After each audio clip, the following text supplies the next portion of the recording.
someone who fights for justice every single day. She's the chief public attorney, and she proves that the law isn't just about rules. It's about compassion, courage, and commitment.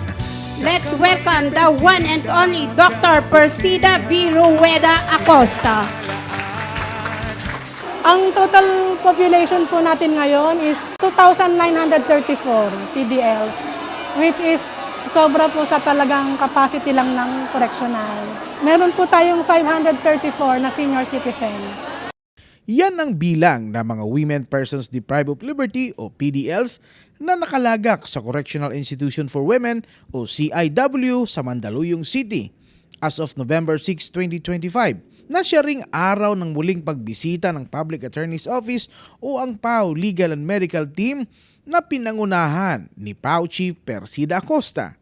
Dahil nga sa malaking bilang na ito, ay sinisikap ng ating hepe na mapuntahan ang nasabing institusyon buwan-buwan upang doon magsagawa ng PAO Legal, Medical, Dental, Optical, Jail Visitation and Decongestion Program.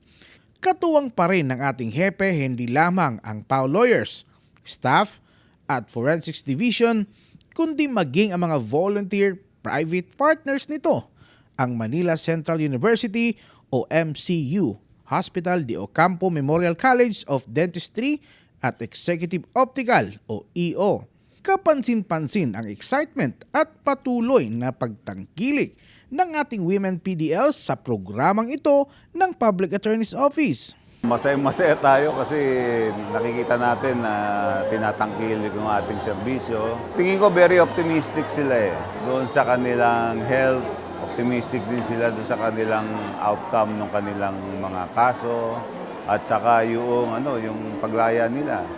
Pinakahangad ng ating mga kababayan na nakapiit sa CIW ang pagdating ng araw ng kanilang paglaya na may malusog at maayos na kalusugan, kaya good news para sa kanila ang hatid ng malawakang proyektong ito.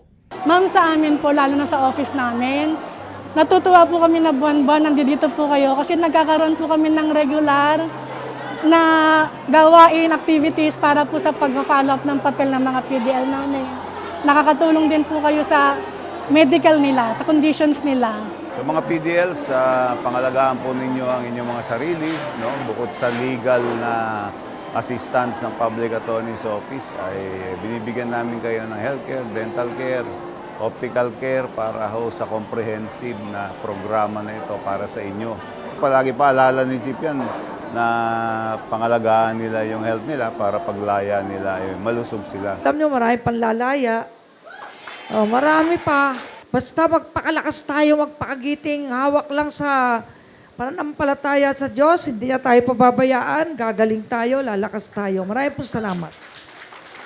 Para sa hashtag Palanews, ako si Gerald Dranyes, Persida Acosta, Hustisya para sa masa, katarungan laban sa kahirapan.